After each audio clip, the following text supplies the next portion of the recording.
Welcome back to the 2017 Virtual Genealogy Fair.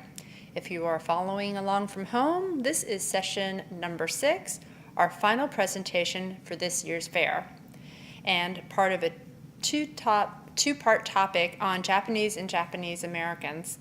This lecture is entitled Beyond the War Relocation Authority, Records Relating to Japanese and Japanese Americans During World War II, and our speaker is Gwen Granados. Ms. Granados will discuss the individuals removed from the West Coast during Executive Order 9066 and the federal records documenting their experience with the government. Ms. Granados is the director of the National Archives at Riverside, California. I am now turning the broadcast over to Gwen Granados. Hello, good afternoon. My name is Gwen Granados, as Andrea said, and I've been working with the records that we will be discussing since about 2006. Please advance the slide to slide 4. At the time, I was an archivist, fairly new to the National Archives, and I had been looking through civil dockets for the U.S. District Court out of Los Angeles, trying to find something for a researcher. I completely can't remember what now, but I began to notice a lot of Japanese names on the dockets for both men and women, and the case files were from the late 1940s and early 1950s. So I went to my supervisor at the time and asked him about the names. Did he happen to know what had happened to warrant so many civil cases? Did he think that they may be related to some of the issues that had arose during the Second World War? He did have some theories, but he told me to take some time and to look at the cases and to see if they were related to some of our other records that we had already identified as documenting Japanese and Japanese Americans during the war, and so I did. And at the time, I really had no idea about the scope of what I would uncover, but it ended up in a reference information paper that we have locally here called Records Relating to the Japanese and Japanese Americans During the Second World War. And I have, over the years, been pleasantly impressed with the diversity of materials that document the wartime experience of individuals connected with Southern California and Arizona, the jurisdiction that the National Archives at Riverside oversees. Please advance to slide 5.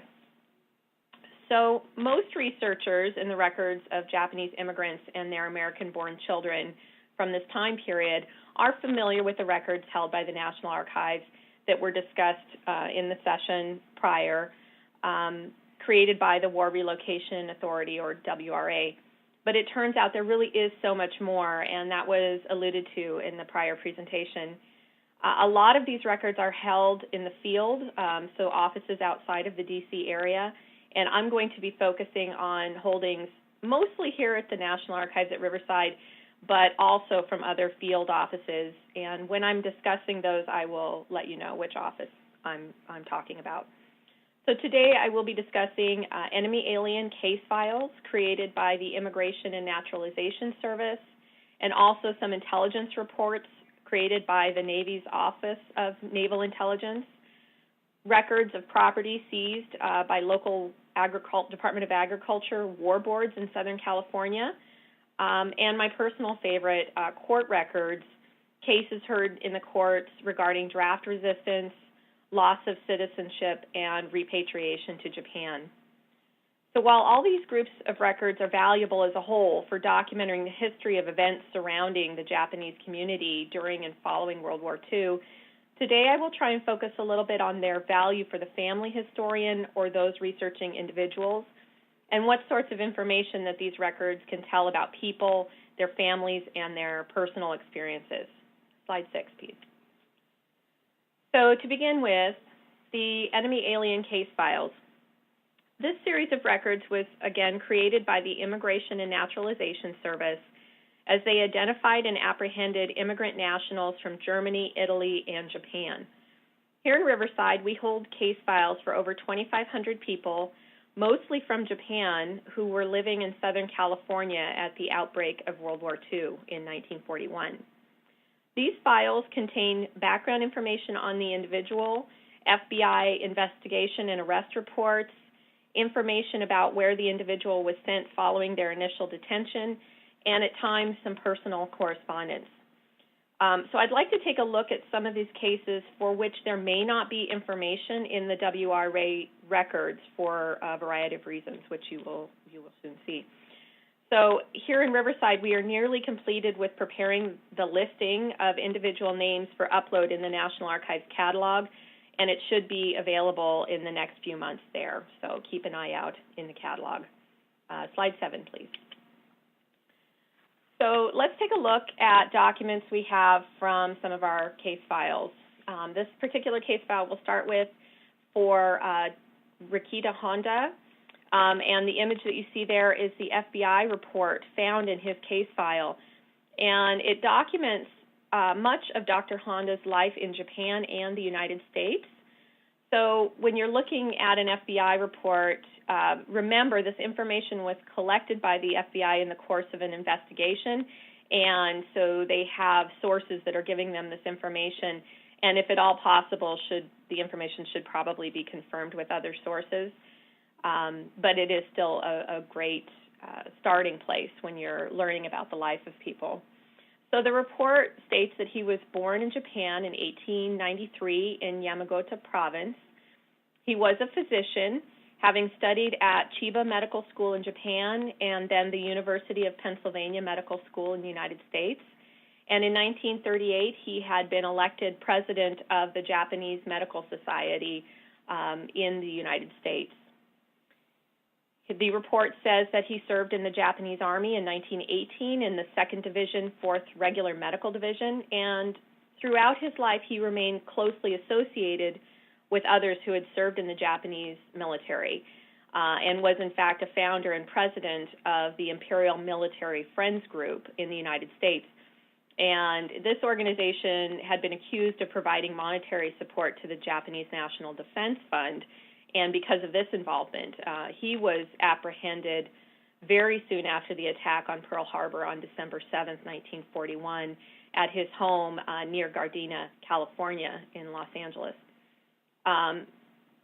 Unfortunately, Dr. Honda committed suicide 7 days later while he was in custody, and his death actually made news throughout the country, and there are quite a few newspaper articles that I found relating to him and his death, and a lot of conspiracy theories about why it was that he had committed suicide.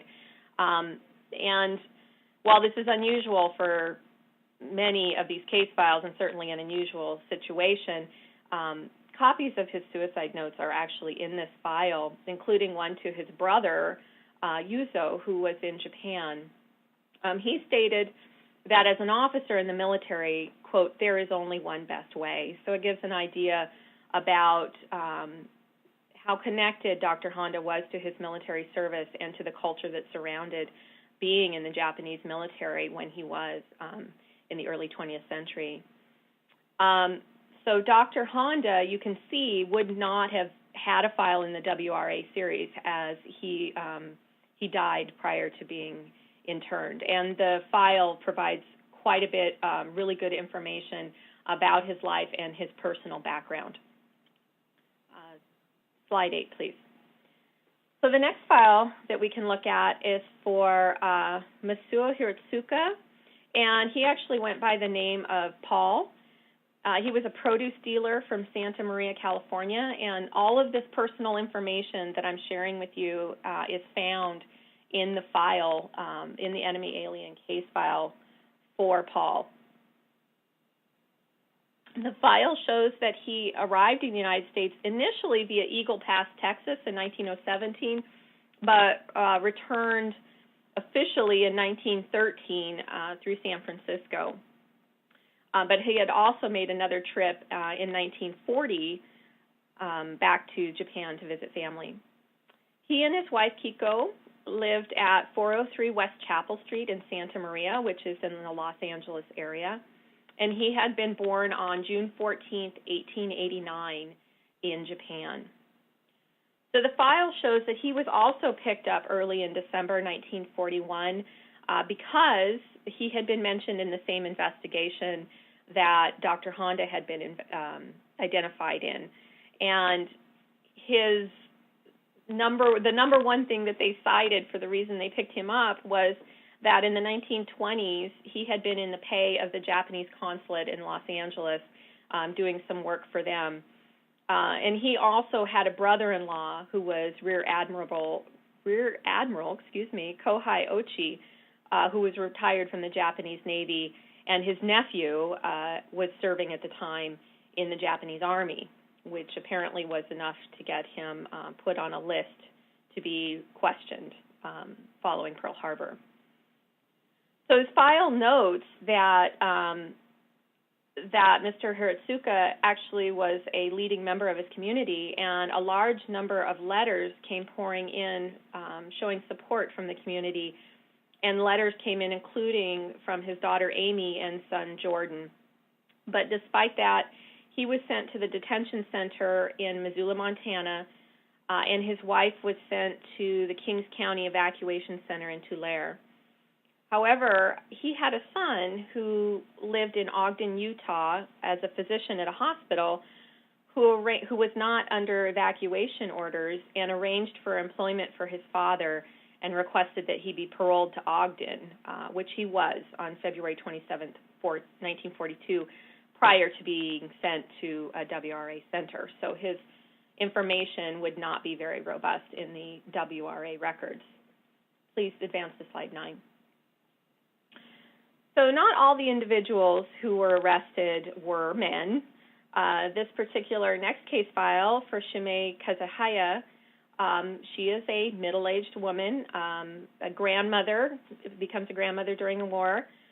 She was also apprehended on December 7th, 1941, and her case file documents that she came to the United States via Tacoma, Washington in 1908, and lists all of her addresses between 1918 and 1940. Now, I have some suspicion, given that her birth date is March 1, 1900, that she actually came to the United States in 1918 as opposed to 1908, that it might have been a typo, because her addresses, like I said, are listed between 1918 and 1940 in the United States. So even though we like to think that bureaucrats are on it when they're typing up all their forms and stuff, it just goes to show you have to, when you're doing genealogy, double-check the information and make sure that it makes sense, mostly because of the reasons that she gave for coming to this country. She states she came as a picture bride to her present husband to reside permanently in this country, and they were married on August 10th, 1918, which again is why I'm guessing an 8-year-old might not come as a picture bride, but of course I don't know that for a fact, but I have a suspicion. So in her alien enemy questionnaire, she states that her maiden name is Yamamoto, and she provides the name of her parents, brother and sister, as well as where her parents were born in Japan. So there's a lot of really good genealogical information in that file about her family back in Japan. Mrs. Kazahaya's FBI report, however, claimed that she was the vice president of an association which had made a gift of 25 military planes to the Japanese government, and that she was picked up by the Los Angeles Police Department on December 7th for that reason. In the course of her detainment and eventual internment, she answered hundreds of questions about her life and that of her family. There are several questionnaires in her file that document addresses and people and relationships and activities. Please advance to slide 10. But what's particularly interesting about her file is her personal correspondence. So her family was interned together at Rower in Arkansas, but Mrs. Kazahaya was initially sent to an INS female detention station at Seagoville, Texas, and then to a convent because she had been ill. So she and several other women had been released into the care of a group of nuns while they were feeling ill. Meanwhile, in the camp, her daughter-in-law became pregnant, and Mrs. Kazahaya sent several letters to her husband with advice for the pending arrival, as a nervous mother-in-law might. So these letters, initially written in Japanese and translated by the INS, document her frustration at being separated from her family, as well as some of the individual things that were happening with her husband, her youngest son, Takashi, and her daughter-in-law, Yako. This case file is both rich in genealogical information and the personal thoughts and struggles of the subject, which makes it valuable for both the scholarly historian and the family historian. Slide 11, please. So, as evidenced by the detentions of so many Japanese aliens just hours after the attack on Pearl Harbor on December 7th, the U.S. government had actually begun to collect intelligence about the activities of this community well in advance of the disintegration of the political relationship between the countries. For example, tucked into the correspondence files of the Commandant of the 11th Naval District, which, while headquartered in San Diego, California, extended north to the Los Angeles area, are these intelligence reports on alien fishermen. Terminal Island, which is in the Los Angeles area, actually in the LA Harbor area, held a large Japanese community, many of whom were involved with commercial fishing, providing fish for companies such as Van Camp's and other canneries near the harbor. The U.S. Navy and Coast Guard had begun boarding and inspecting these vessels in 1939 and 1940, documenting the size of the boats, their communication potential, and the background of the owners and fishermen that were working on the vessels. This slide shows the intelligence report for the vessel American, owned by Minazo Arakai. This is actually one of my favorite images in the entire collection, and I know it's very small, so it's kind of hard to see, but it shows him standing proud near the bow of his boat, the word America written across the hull. His boat had been boarded on November 27, 1941, ironically the day after Thanksgiving. The report, while containing a wonderful photograph, also documents his arrival in Seattle in 1909, his wife Y's ownership of the vessel for 35 years, which can give you kind of a good background on when she is becoming involved as an adult in the fishing industry, and documents their residence on Cannery Street as part of the Little Tokyo community on Terminal Island. It also documents for the 15 years prior to the making of this report, Mr. Arakai had been fishing from Newport Beach to Seal Beach in Orange County, California. So you can see from the report kind of where he was working, and it provides some really good information about him and his life. Slide 12, please.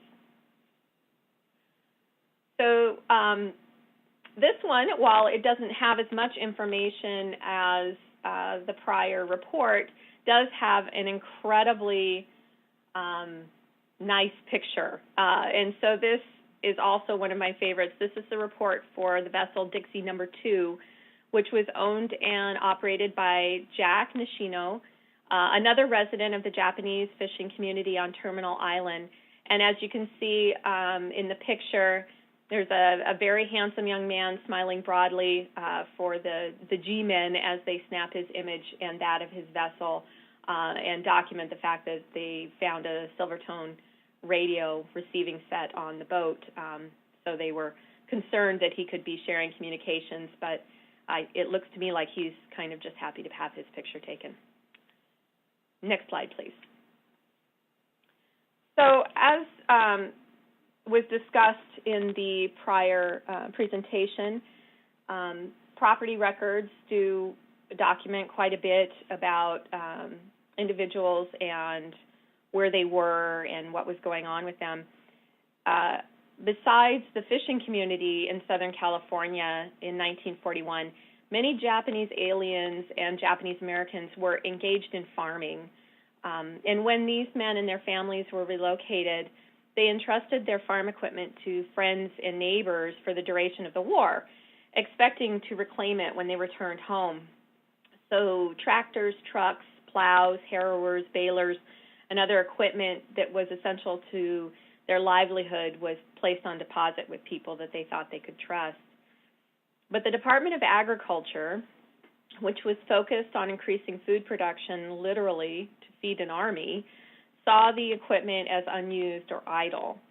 In Riverside, we hold hundreds of case files which document the inventorying and disbursement of this equipment to the American neighbors of families in Southern California who were interned and who had little to say in the matter, although some of the correspondence in these files shows that they did indeed care very much about what was happening to their property. Please advance the slide to slide 14. So let's take a look at the case file for Yoshio Nakata. Yoshio had a farm in Azusa near Los Angeles, California, prior to the outbreak of the war. And from the inventory form, we can see that he had, at the time, been relocated to Heart Mountain in Wyoming. Please advance to the next slide. So the local USDA War Board had told him that they had had a meeting at City Hall in Covina, also near Los Angeles, and had determined that the farm equipment problem was very acute for the area.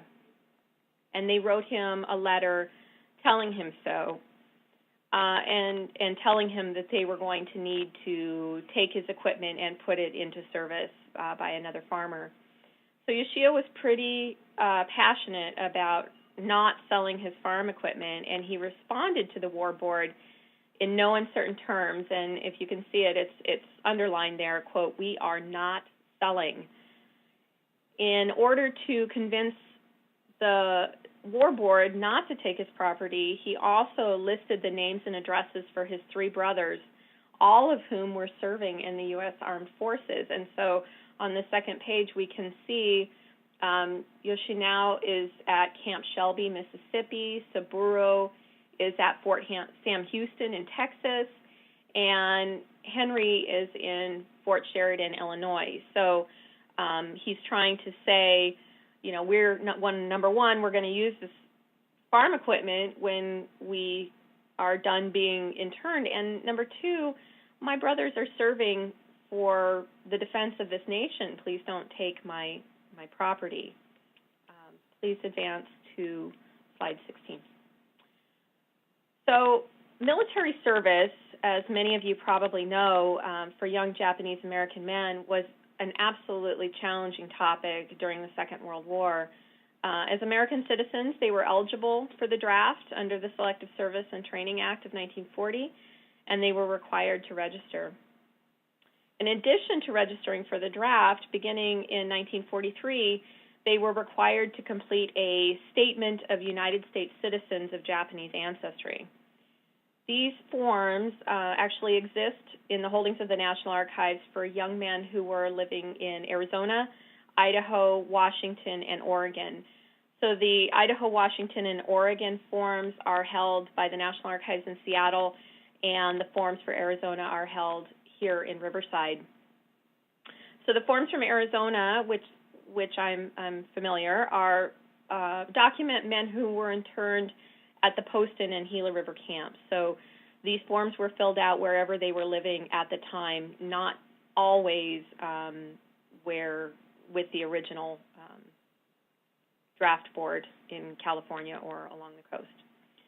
So the statement was, in fact, a questionnaire, and as was alluded to or discussed in the prior presentation, a lot of people of Japanese descent during World War II filled out these questionnaire forms for a variety of reasons, and so these forms are excellent. They have great genealogical and personal information on them. So these particular questionnaires, the young men listed their names, their dates and place of birth, their present address at the time, as well as two addresses prior, the names, addresses, and relationships of any spouses, parents, or siblings, a lot of whom you will see in here were either still in Japan or potentially already serving in the military, and that gives you a little bit more information to be able to follow and find those family members. They list education, employment, membership in organizations, and I just love reading these forms because I'm almost certain that the Selective Service officials were looking for things like what the INS was finding with all these pro-Japanese organizations or Japanese exclusive organizations. But more times than not, The organizations that these young men are listing are the Boy Scouts, Radio Club, Art Club. These are all American boys. And the sports and hobbies and subscriptions that they listed are equally as telling. Baseball is almost universally listed as a hobby, and Boys Life is also very commonly listed as a subscription. Please advance to slide 17. So let's take a look at the form for Joe Kawamoto. Listed on this form are all of his family members up to and including his maternal grandparents, who were at the time living in Hiroshima in 1944. Joe himself was living at the Colorado River Relocation Center in Poston, Arizona. And the information in the questionnaire builds a great picture of this young man living in the United States in the 1940s, such as his membership in the Boy Scouts. You can see there, he's part of Troop 57 in Mesa, Arizona. He had hobbies listed such as football, baseball, swimming and fishing, art and reading. And the magazines and publications that he subscribed to were Life magazine, the Saturday Post, Look magazine, Photo Story, and my favorite, the Funnies, because everybody loves the Funnies. Please advance to the next slide.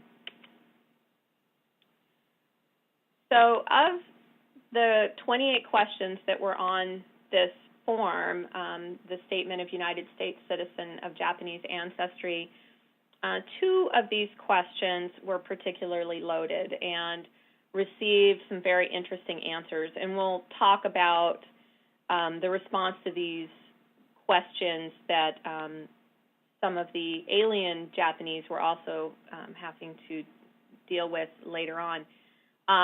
For example, Kenneth here that we're looking at has a lot of really great genealogy, including the fact that his uncle is serving in the military. And very commonly, he answered no to question 27 and yes to question 28. And let me explain what that means and what the implications are for that. So question 27, quote, "Are you willing to serve in the armed forces of the United States on combat duty wherever ordered," unquote. And question 28, "Will you swear unqualified allegiance to the United States of America and faithfully defend the United States from any or all attack by foreign or domestic forces and forswear any form of allegiance or obedience to the Japanese emperor or any other foreign government, power, or organization," unquote. So you can see Kenneth, like a lot of other young men, said, no, I'm not willing to serve in the armed forces, but yes, I am completely faithful to the United States government. So while many of these young men said no to serving and yes to loyalty, one particular individual by the name of Osamu Nakata put it most eloquently, and his statement is in the National Archives catalog, so you can read this yourself, but I'm going to read it anyway because it's a particularly powerful statement. Quote, "My answer to question number 27 and 28, yes, if all the constitutional rights are returned to myself, my father, my mother, my brother, my sister, and to the rest of relatives regardless of color, race, or creed prior to my induction into the U.S. Army. I would be more than willing to serve in the U.S. Army or any branch of service, provided that the U.S. government give what I have asked for and pay what my family has lost because of the evacuation from the West Coast. I am a loyal citizen of the U.S. I'm put into a concentration camp and not permitted to have my civil liberties and rights, just like other citizens of the U.S., just because of my race. It is truly undemocratic in this country that first started the true democratic form of government, and I would be ashamed to bear arms for a country that would not follow the laws of its own country. If my family are not returned the constitutional rights of the U.S., I will not serve in the armed forces of the U.S." So you can see that these are young men that are placed in a fairly impossible situation, and while these forms have really, really good genealogical information about family members and where they were living prior to relocation and internment, there's some of these have some very a good insight into the passion that these young men felt about their situation. Please advance to slide 19. So the statements like that of Mr. Nakata show that there was a bubbling sentiment among these Japanese American young men about the apparent hypocrisy of being both interned and called to defend their country at the same time. And a movement began in several of the war relocation camps to resist the draft until those civil rights could be restored. In the Colorado River Relocation Center, this effort was led by George Fujii, and you can see a picture of him. He is the gentleman that's a little bit off to the right, tilting his head. And while it was led by George Fujii, and his name is often associated with this draft resistance movement at Colorado River, it involved over 100 other men. So Fujii has a criminal case file and was taken to court by the U.S. Attorney in Phoenix. And in that file is an example of the flyer he posted in the camp demanding an apology from General DeWitt, demanding freedom, demanding that there be no discrimination or harassment of Japanese people, and demanding advancement and inclusion in the military for those young men who did end up serving. And this is a very powerful flyer signed by Voice of the Nisei, and commonly known that it was put together by Mr. Fujii. So please advance to slide 20. So many of these cases went to the U.S. District Court, whatever court had jurisdiction over the particular center where the young men were refusing to report for induction. And we have over 100 here at the National Archives at Riverside for the Colorado River resistance.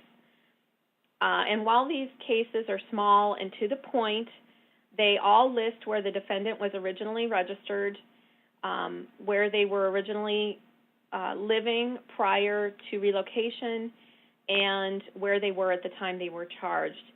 And so there are cases across the National Archives system, like I said, 106 actually here in Riverside, where the outcome was that they were fined $1 for their resistance. Minidoka had a small resistance, so there's some cases at the National Archives in Seattle.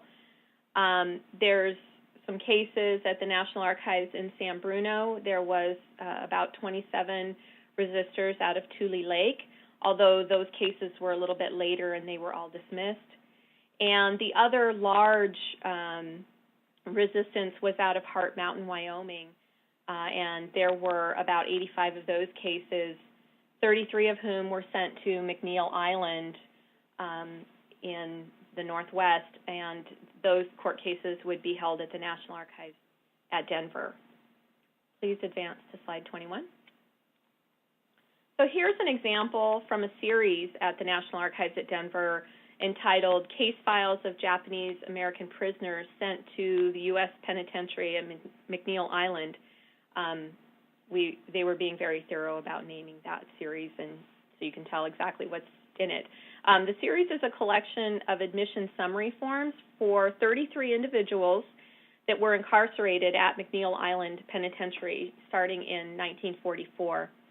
So these were individuals who were convicted of violating the Selective Service Act by refusing to appear for that pre-induction physical while living at the Heart Mountain Relocation Center in Wyoming.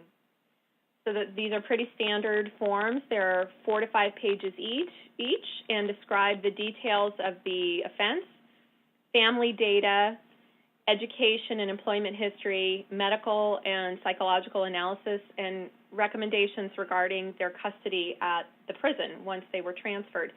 Now, if you're interested in contacting the National Archives at Denver, some of these are still privacy restricted, so you'll need to discuss that with the archivist there. or provide information about if somebody has deceased, and that they can open that if somebody has passed away. So this one, this particular form that we're looking at is for Jack Tono, and he was born November 16, 1920, again, relocated to Hart Mountain and resisted the draft and sent to McNeil Island. This is a very powerful form. There's lots of great information about his family and also about himself. There is a statement in there when he was asked whether he was interested in being paroled or agreeing to enlist or be inducted into the United States Armed Services after the fact.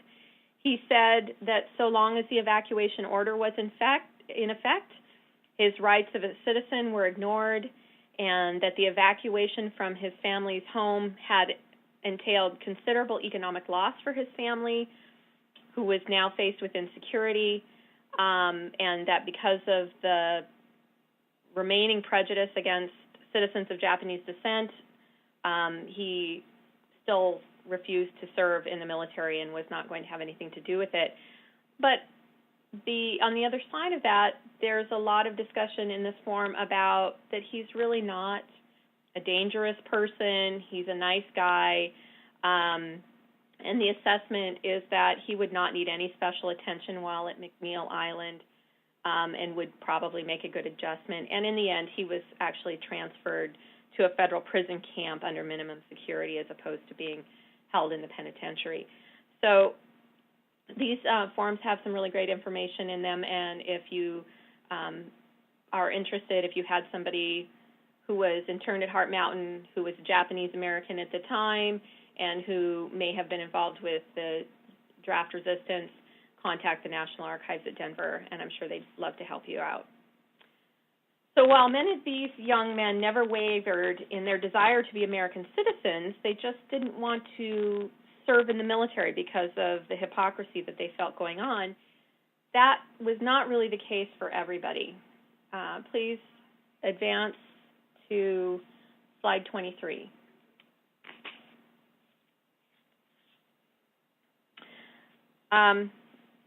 In mid-1943, the WRA, in conjunction with the War Department, had internees complete the questionnaires meant to determine whether the population of Japanese American men was willing to serve in the U.S. Army, and whether alien internees were loyal. So this, again, goes back to that form that we were talking about from the Selective Service System for the Japanese American young men.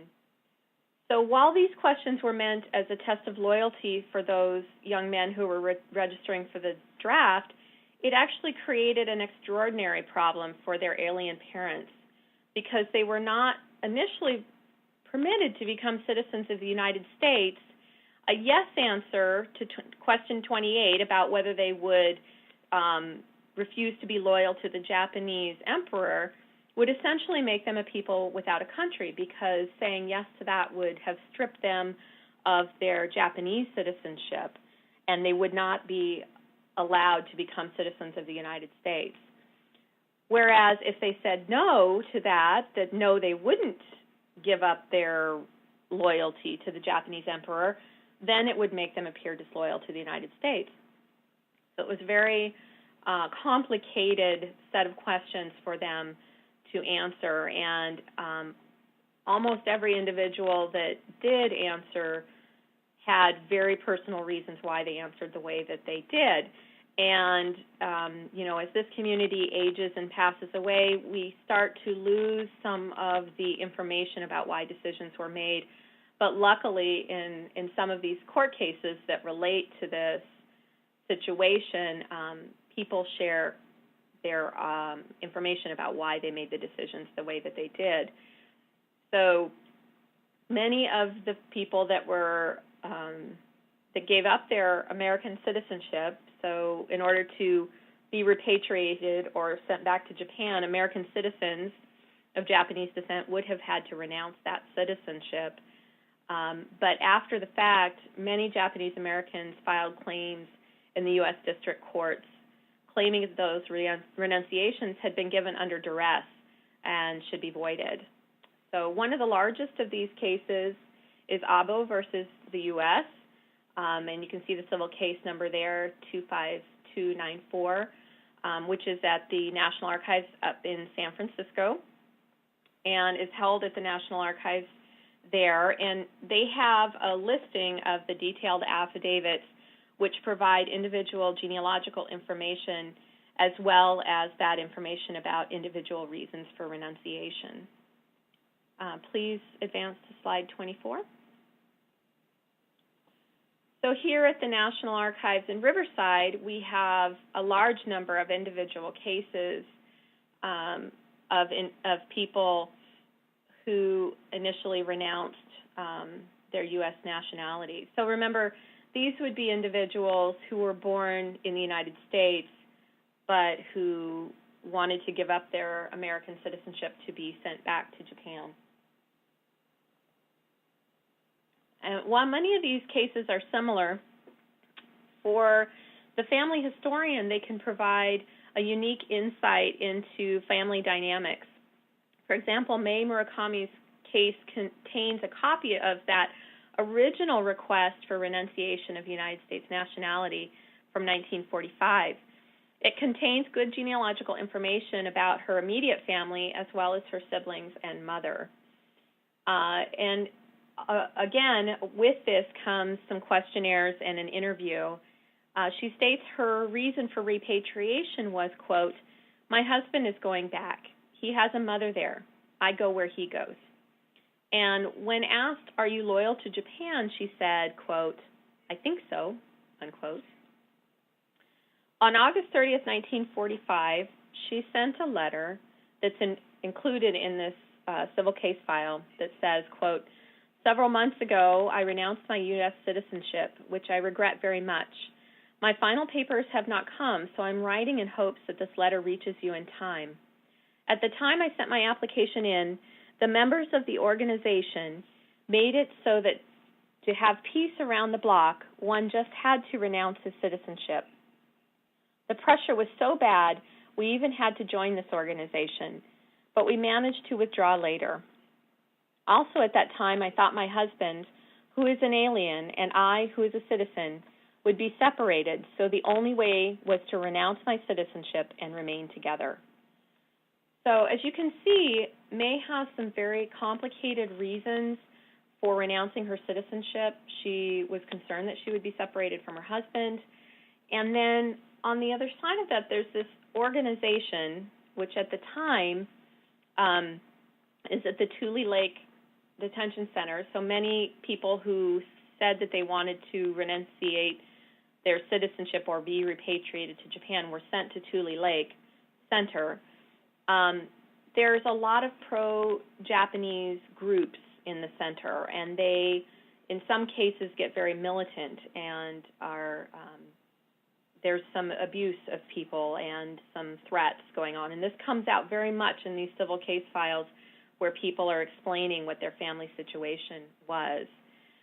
So she had been sent to the Tule Lake Center under that segregation program and was concerned that she would be broken up from her family if she hadn't renunciated.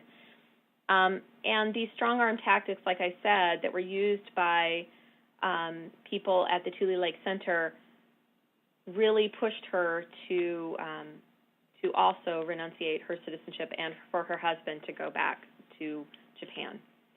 Please advance to slide 25. So this is another case for another individual, Kinji John Kozuki. And again, the file puts a lot of information in there about his personal genealogical information. He was born in 1917 in Stockton, California. His parents arrived in the United States around 1910. His father died about 1925 and was buried back in Japan, and there's some information in there about how they went back to Japan and buried him there. And his wife is Martha Sadami Kozuki, and he had a brother who was in the military. In August 1942, he and his mother and wife were evacuated to the Gila Relocation Center in Arizona. and his wife's family was evacuated to Jerome. So while at Jerome, his father-in-law applied for repatriation to Japan, and as a consequence, the father-in-law's family was transferred to Tule Lake. However, the plaintiff's father-in-law became ill and died at Jerome before the family's transfer, and his last wish was that she take the children to Japan. So there's this pressure from his wife's father about relocating the whole family back to Japan to kind of remove them from the situation in the United States. While they were at Gila River, Kinji's wife became pregnant, and he was very much concerned with her well-being and security. And because of her pregnancy, she wanted to be reunited with her mother and sisters at Tule Lake. So the way to get to Tule Lake was to answer no to questions 27 and 28. So he did, and was sent to Tule Lake with the family. So while they were there, the pro-Japanese organization at Tule Lake stated that they would all be deported, and that they would, and that their job was to assist evacuees in preparing for life in Japan. And so he ended up, the family, both him and his mother-in-law's family, ended up falling in with this group and renounced their citizenship and wanted to go back to Japan. So in December 1944, he applied for permission to renounce his citizenship and was recorded a renunciation hearing on January 20th, 45, in which he signed one of those renunciations of United States citizenship. And so when he went to that hearing, they told him, wear a sweater with the emblem of the rising sun on it, and these are the things that you should say. And all of this comes out in his case file later, where he's trying to rescind his loss of citizenship and saying that he was pressured by this group to do that. So please forward to slide 26. So while internment and the loss of civil rights created tensions and impossible situations for individuals living in the United States, Japanese Americans that were stranded in Japan during the war also encountered problems, and these come out in the civil case files as well. So many of them lost their citizenship when they were drafted by the Japanese military or employed by the Japanese government, or voted in elections that were set up after the war by occupation forces, in which they thought they were supporting the American efforts there. Please forward to slide 27. So a particular case here, we have the case for Itsuko Arakawa. She was caught up in the elections, and she was excited to vote in these 1946 elections because it was the first time women could vote in Japan. So she's an American citizen. She was born in Gardena, California. She went to school in Long Beach, and there's some really great information in this case file about her family, where her father's age, how long he had been in the United States, her mother's age, how long she had been in the United States. Her parents had taken her to Japan to stay with her grandmother and to learn about Japanese language and culture. And a lot of this happened actually fairly frequently because these Japanese immigrants were not allowed to become citizens, so they never fully broke with their relations in Japan, and a lot of kids were sent back to Japan for educational reasons. And in December 1941, the wall came down after the war started, and they were stuck. So she was very excited again because women could vote, and that when she was asked in the transcripts of this case, what country did you believe you were being loyal to when you voted in the election? She said America, because she thought she was supporting the American efforts. Please advance to slide 28. So another instance of this is that of Minoru Sadanaga, born in Honolulu, had also been actually repatriated to Japan and then voted in the elections, losing his citizenship. And like others, he had claimed that it was his citizenship had been lost against his desire to lose his citizenship. He didn't mean to do it, and the situations that he was in at the time really did force this upon him. Please advance to the next slide. He states, quote, "I arrived in the United States on July 2nd, 1953, in order to hear your decision on my appeal, whether I can have citizenship or not. I never received permission of my renouncement of United States citizenship from any authority at any time. When I reached Japan in 1945, I found another chaotic condition existed politically, judicially, economically, and socially, and these unfortunate circumstances have resulted in my losing my most blessed treasure, which was his citizenship. And now I beseech you to give me back my citizenship by right."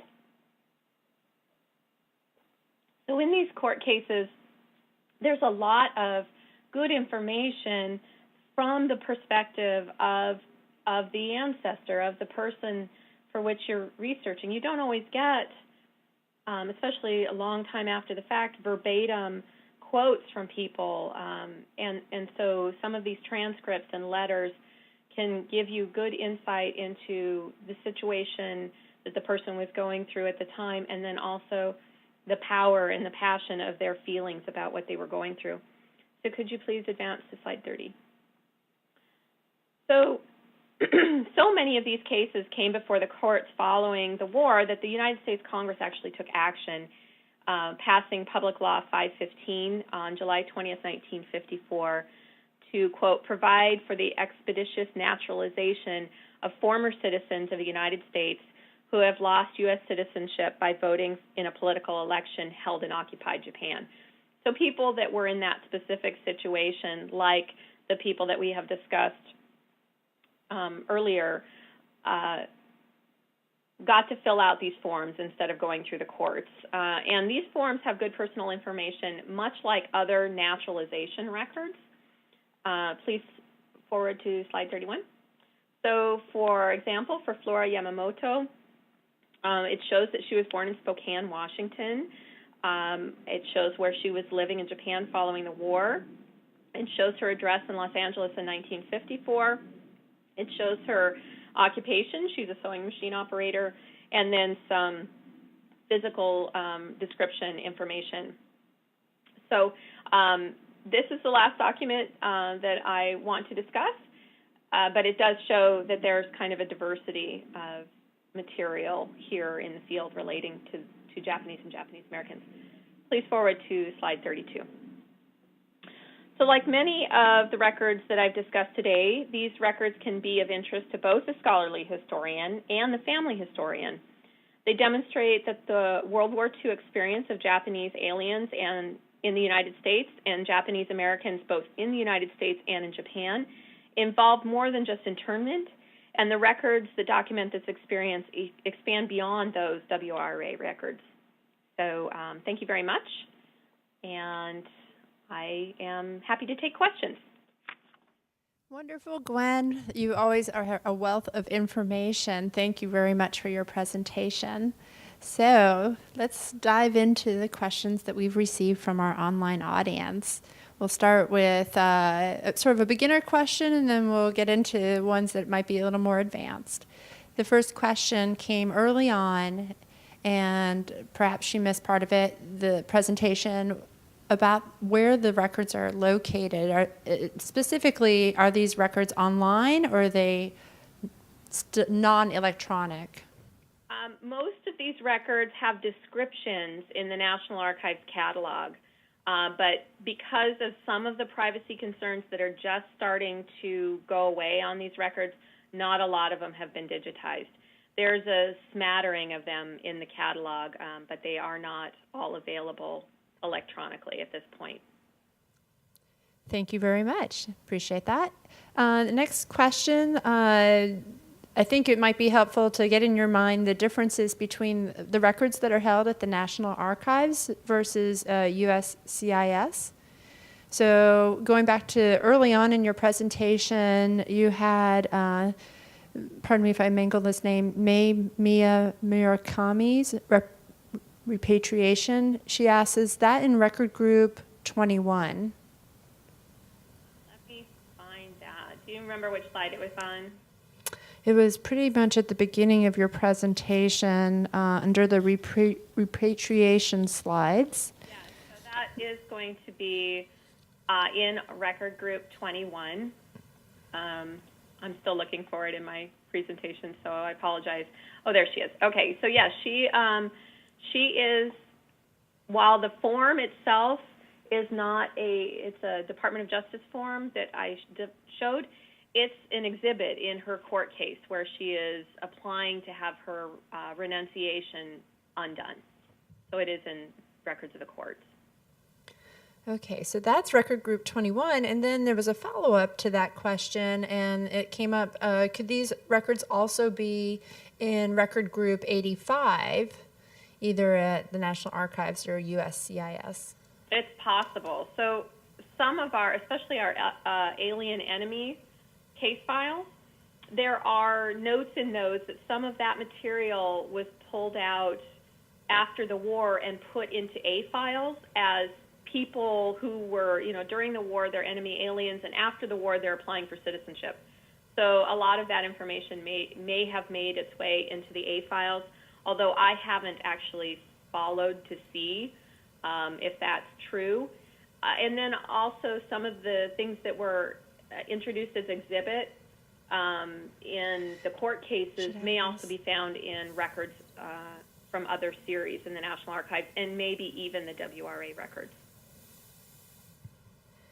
Okay, thank you very much.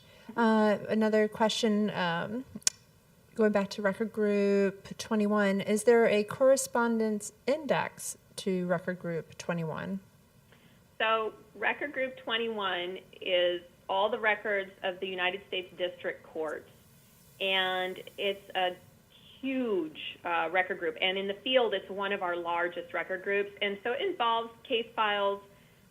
We have prohibition cases, and we have copyright and trademark cases, and then we have civil rights cases like these ones.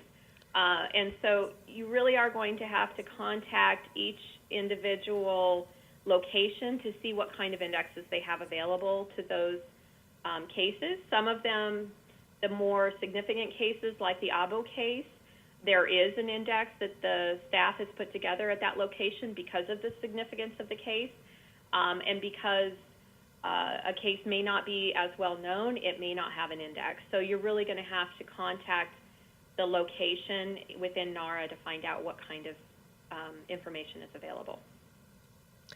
Thank you very much for that answer. Sure. Let's see, I'm looking online to see if we have any more questions. At this point, I do not. Thank you very much for your presentation. You're, again, a wealth of knowledge, and we appreciate your time. So this concludes the question and answer session of the 2017 Virtual Genealogy Fair.